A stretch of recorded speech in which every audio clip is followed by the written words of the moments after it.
y'all. We're back again with podcast number 2 of Alumni on Air. Alumni on Air is when we bring alums into the office in the Alumni Impact Room. Ha ha ha. And we talk about the experience of alumnihood from origin until now. And so I'm so excited to have this special guest with us. This amazing woman who does all the things. I cannot keep up. I don't know how she does it, and she looks fly. I hope you're getting the shoes, James, because the shoes, I want to get them. I have to get them. But this is amazing, Amber Huett-Garcia. Amazing, amazing, amazing. Thank you so much for coming. Well, thank you for having me. I worked for a podcast company for a year. It's only my second podcast I've ever been on. So. What? Yeah. Well, definitely, she's going to help us get this to elevate it. So this is our second one, and then I'm going to definitely get some tips after this on how to make it stronger. And if you have tips, always let us know so that we can be stronger and get better as a community. But we're going to jump right in. Great. All right, so we're going to first do part 1, which is just talking about background and core experience. So I know I said your name, but who are you, and is there a history behind your name, and what's your name mean to you, something of that nature. So I'm Amber Huett-Garcia. I was a 2011 Memphis core member. I don't know, I have an identical twin sister, and so our names are adjectives for our middle names, but nothing really profound around the history of my name. But my last name is hyphenated Huett-Garcia because I got married the year after I moved here. So I met the man I married after I moved to Memphis. So. She has the most amazing husband and the most beautiful daughter you would ever see in your life. I've loved her since the day she just came here. She loves Jamisha too. Oh my God. God. Favorite photos of Jamisha and Parker. It's like they're in love with each other. They love each other. It's one of my favorite pictures. I love Parker. She's now in 2nd grade. What? Yeah, I know.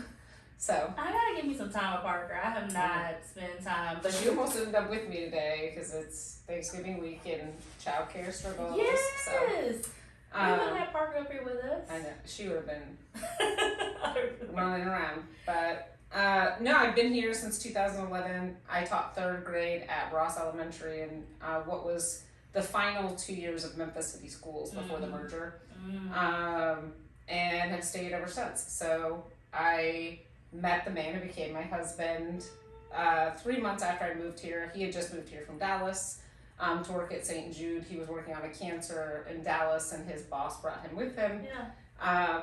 We met online, but we were in apartment complexes next to each other on Rhode Island.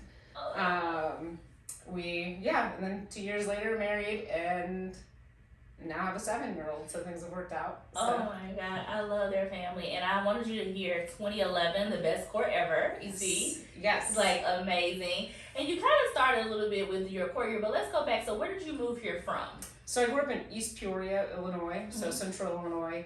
About 22,000 people outside of a city of about 125,000 people. Moved around a little bit. I moved here directly from Springfield, Illinois, so I actually worked for 3 years before I joined the Corps. I worked in the state senate as a policy analyst, and then I managed the K-12 budget for the state of Illinois in the governor's office of management and budget. So I actually heard about TFA in a House Appropriations hearing. What? I didn't do that. But see, y'all, you never know how things come back together, and that's really exciting to hear that. So let's talk about that story a little bit more. So you hear about it in an appropriations meeting and hearing, and then how did it go? Like, would you apply? So in Illinois, the total education funding was about $13 billion. So my job as an analyst was to, anticipate challenges, understand the fiscal impact of particular policies. But in general, I was lucky to be managing a funding stream that the governor prioritized. So it was really just understanding what we were funding. And so listening to people testify about what was in the budget was how I learned, what does it really mean to stakeholders to hear them testify. And I just had this feeling of intellectually, I know how to do this, right? I know how to make cuts, I know how to present information, but I don't actually know what it means to be in a classroom. I don't know what it means I remember discussing cutting national board certification, and I didn't know what that meant to teachers, right? And so I kind of started, a lot of the folks' journeys will talk about, I started in the classroom, wanted to go and understand it. I had this line of sight at the, where we all aspire to get to, and I said, well, like, I don't actually think I have the lived experience to be as effective as possible in this role. So I heard them testify in a House Appropriations hearing 4 weeks before the final deadline, and I prioritized Memphis, Dallas, and Houston because they were the only three regions where I could go and actually afford to take an offer. So I was a first generation college graduate, Pell Grant recipient, still living paycheck to paycheck, getting out of debt, lots of student loans. And so I was like, if I'm gonna do this and I'm lucky enough to get an offer and they send me one of those places, I'm gonna do it. And luckily Memphis was a high need region, and also now if you put Memphis in your top 3, you go to Memphis, is what I now know. But it worked out. So I was in Memphis 4.5 months later. That is so amazing. So when I joined the court, I just realized I didn't introduce myself, y'all. I'm Jamisha Hayes. I'm the Managing Director of Alumni. We have James Larkin in the back, who also is the Director of Alumni Communications as well. And so I did the core in 2011 as well. And so it's so funny, Amber, similar situations with the idea of Pell Grant, first generation graduate. And then also so the difference for me was I put on the application, I put Memphis just because I'm from Memphis. So I want to have some loyalty to Memphis, but I did not want to come to Memphis. But I found out, like you did, if you put Memphis on there at any point, you're going to go there. So once I found out, I was like, I wish I had known that because I wanted to go other places. And I had heard they wouldn't put you in your home city, but clearly that was a different story once we got here. So we got here. We did institute in Atlanta. We did. How was the experience for you? I actually think having a few years of work experience prepared me. Like, I'm working in the governor's office. I would work 15 to 17 hour days sometimes. Yeah. And so, like, some of why institute is really difficult isn't just the learning. Yep. It is working full time. It's tough. Yep. Some people have worked full time by the time they get to institute, but if you haven't, like, that is like a hazing of adulthood, right? It is. So like when they were like, you're gonna be working 12-hour days, I'm like, oh, that sounds right. Yep. I had routines and I had really honestly like coping skills for getting through really hard time periods, right? So I think that I learned so much, and I think like being around like so many people who are eager and mission driven actually like fed my soul a lot. It's like I went from working in government to really just being in a different environment. So it was really good for me. Like I think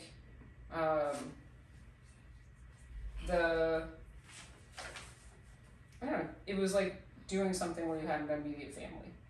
I think that, Amber, that's a very key point. I think you said it perfectly in this idea of you're doing something hard, but you go into it with an immediate family when you do institute. Yeah. Especially what we used to do institute, where you like live together in the same dorm and you had to get on the bus together. And I still think there's an opportunity for that in the new model. But I think with the new model, it's just again about you have to pull the experience. So you just talked about coping mechanisms and you understood more of like who you are and how to deal with some of those breakdowns. I think that's important to realize that a lot of things can happen to you if you're not in control of bringing it to you or being able to think through it. And so that's really, really, really strong. So when it came down to something that could potentially felt like happened to you, did you get the content and the grade level that you wanted when you joined the Corps? I believe on my application I marked I want high school or middle school, and I definitely don't want elementary school. And I taught third graders. But after doing it, I was like, I can't imagine having taught anything else. Exactly. Yeah. Like it's just, I think sort of the liberal arts. I was journalism, political science. I did my master's in public administration. So like this, I knew I didn't want to be a math teacher. That was like the one thing I knew I didn't want to do. It was this idea of like, I actually had like that, I don't know, like this chief of staff sort of expertise, right? Like how to manage something, and that's really helpful in an elementary classroom, like because I had great behavior management and classroom control. Like there's just a lot more like the learning curve on understanding the curriculum and the actual teaching. You know, increasing your teaching effectiveness is much easier to do when you have control of your classroom. Like, and for me that was like, I do think even just having a few more years of experience going in of like, I know how to set expectations, I know how to create systems, and that boded well for an elementary classroom. So like, somebody knew better than me looking at my resume and looking at my interview experience, that it was the right placement for me. I 100% agree with that, because I similarly said, I actually said I want to do elementary, and I did not want to do high school. I don't know if I said it about middle school, but I want to do English. I was like, because I was an English major, I went to Rhodes, and I was like, it just has to be these things. And I ended up in 7th grade, social studies, and I didn't know at the time, but suppose 7th grade was one of those grades that everybody hates, but I ended up loving it. It was middle school teachers are special people. You couldn't get me away from middle school. I love middle school, but I didn't know that, to your point. Because I actually at Institute, or pre-service for those that might be watching it coming into the core, I was placed in elementary, 3rd grade elementary, reading English, and I didn't realize how hard it is to teach English, like, to children in the way that I like thought about it. I was like, my concept and the way I would explain stuff was way above where the students were. And I was having a hard time relating to them. But when I got to middle school, 7th graders, and I was teaching history, and it was a great opportunity for me to think about a new way of doing it. I approached history from a English kind of perspective, from a literary perspective. And that didn't end up working for my students because I was telling stories of history. So it's ways that you can pull in your passions and your past, if you pull in your past, to still help the present make sense. Yeah, I would say too, like, one, like, I consider myself neurodivergent, so like, I immediately think of like 14 ways of talking about something, and I'm like, that's just how my brain, like, I have a puzzle piece brain, right? Like, and so when I see somebody not getting it, or when I saw a student going like, this is not clicking and it's supposed to, like, it didn't put me out. I was just like, okay, now let's do it this way. I think but really like a quality, like, learning and like continuously improving as a teacher, as if you're in pre-service, or, you know, in your first year, this orientation of like, I don't have to be what I see in my veteran teachers tomorrow. I have to be better than I was yesterday. And that's how, like, I think that mindset, and like instilling that in our students is like, it is about growth. We might be a little bit, but we're quicken the pace, right? We have to ask that of ourselves, and we have to ask that of our students, right? Because we know many of our students,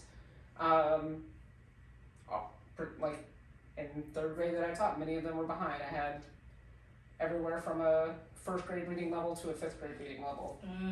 And so how do you not waste any time? How do you not waste any time? And I think that's so important what you talked about, this about not comparing yourself to the veteran teachers or to what you think of your idea of what it's supposed to be, but being in it in the moment and making a conscious decision, effort to be better than you were the day before. I think that is how you get through. Now, be open to coaching. Like, that's the idea, is like, you don't have to know everything, right? Like, you have to know what are the most important things that I need to be effective, and like what's the order, what are the things that I can lean on that I'm really good at, where can I build a team around me, and like, you have grade level teams within your schools, but like, luckily with Teach for America, you have people who are teaching the same subjects, you have hundreds of alumni you can reach out to, so build a team if you really feel like you are struggling somewhere, and it's like, you persevered to get here. So I think that's like I 100% agree with that. And I think something else, I think that once you get out of the pre-service or the institute, you get into the classroom, you're experiencing your first couple of years of teaching. I think there is something about this idea of comparison. I want to go back to that, of this idea of what you thought was going to be and what it is. And I think when I think about, you said something that was very important. You said that when you came in at 2011, it was the end of MSCS as we know it. Yep. Can you give a little bit more for those that don't have the historical context? What did you mean when you said that statement? And then we're going to talk about how did you navigate being a teacher in a school system that was going through what it was going through? So I'd say, like, to be honest with you, as a teacher in 2011, as someone new to Memphis, I did not understand what was happening at the time. Like now, for a variety of reasons, have context, but Memphis City Schools merged with our county system to become Shelby County Schools. We ended up having municipal school districts break out from Shelby County. So essentially we have a very similar system to what we did in 2011. The funding, about 77% of funding goes to what is now called Memphis Shelby County Schools. The rest split between municipalities on like a per pupil basis. So we have about 77% of all students in the county. It changed a lot of the leadership, it changed a lot of the policies, but really it highlighted that like investment in students was not in a sustainable place, and it really did not shift the total dollars going to who we think of as students within the Memphis City Schools to now Memphis Shelby County Schools. So we didn't really improve the place we were in and getting per pupil allocations up. But yeah, there's a long political history about, you know, we did not think they would be allowed to form their own municipalities, and that did happen. So you think of Millington, Bartlett, Lakeland, Arlington, Collierville, and Germantown are now their own separate school districts. They are. And now, when you think about the tax base and think about the population within, now Memphis Shelby County Schools is still largely the city of Memphis, and so much of our school funding is driven by wealth and the ability to draw on local tax dollars.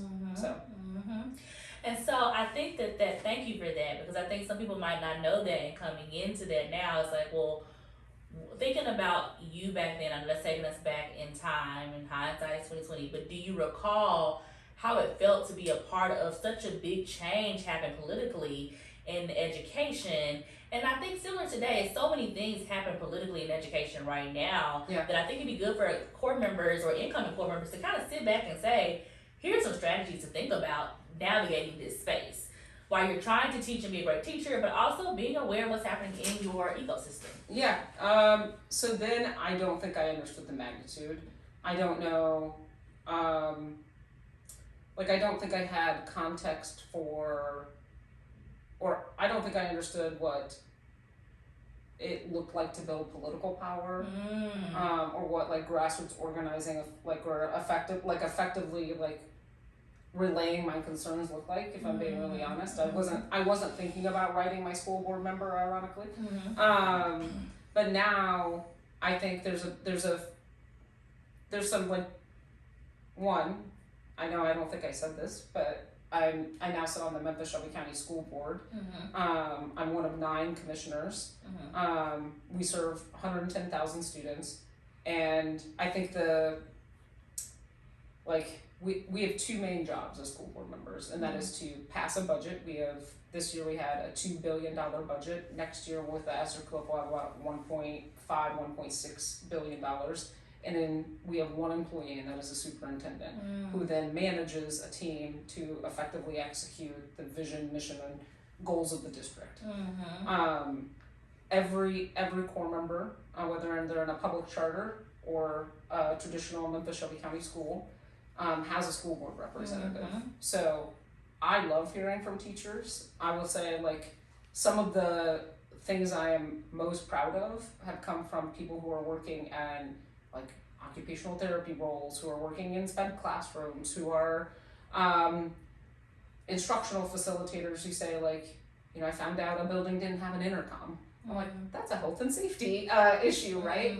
So like don't assume that the people who you've elected or who represent you know about things that are happening in the building, because really our governance model has us focusing on those two things, because those are big enough where really like principals, teachers, and so much of what happens like gets decided at the school building level, which we want autonomy, but sometimes things can't get solved. So don't be afraid to bubble those things up, because if for no other reason, we will make sure you get a response if you're not getting a response. But now I think with the district, like what the political climate looks like, is that I do think, one, we have a new state funding formula, so we have TISA. We've moved away from the BEP.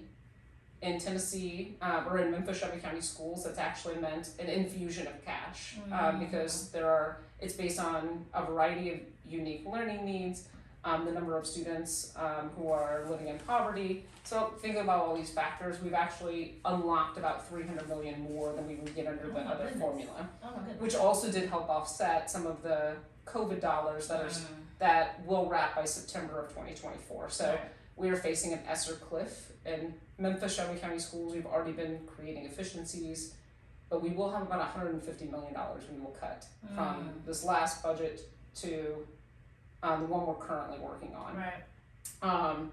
So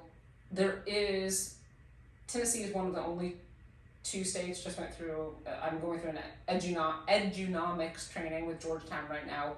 There's only a couple of states that are actually making major investments in education right now, and Tennessee is one of them. So from like a mindset of the state, like there's a political spectrum, right? There's a variety of viewpoints on how to get there, right? Whether it's third grade retention or focus on educational materials and the types.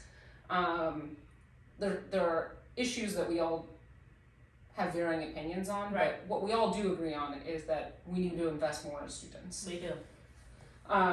So I think I can talk a little bit about sort of like what I think the top issues will be across the state, but also for Memphis Shelby County schools, but I don't want to bore listeners. Well, I think that actually is a good point to stop and say, wow, so this is someone who did the core in 2011, who did all these amazing, great things in the classroom, who actually came in the middle of a huge political educational shift, and now, years later, decade later, is now sitting in a seat of a school board member, someone who can actually evoke change. And so I think what we're going to do is we're going to take a little break. But before we take that break, I just want you to sit and think about, if you're an incoming core member, if you are a current core member, think about your experience now. Think about where you are right now, what's happening in your environment, in your city right now. What are you feeling? What are you thinking? And I would say take a moment to really journal about that. Really get present there, because you never know, 10 years later, you could be the person that is being held to fix it, as we see with Amber right now. So we will get back to you all in about 5 minutes. Just take a good break, do that journal activity, and come back and hear how she got from teaching to being into that school board seat.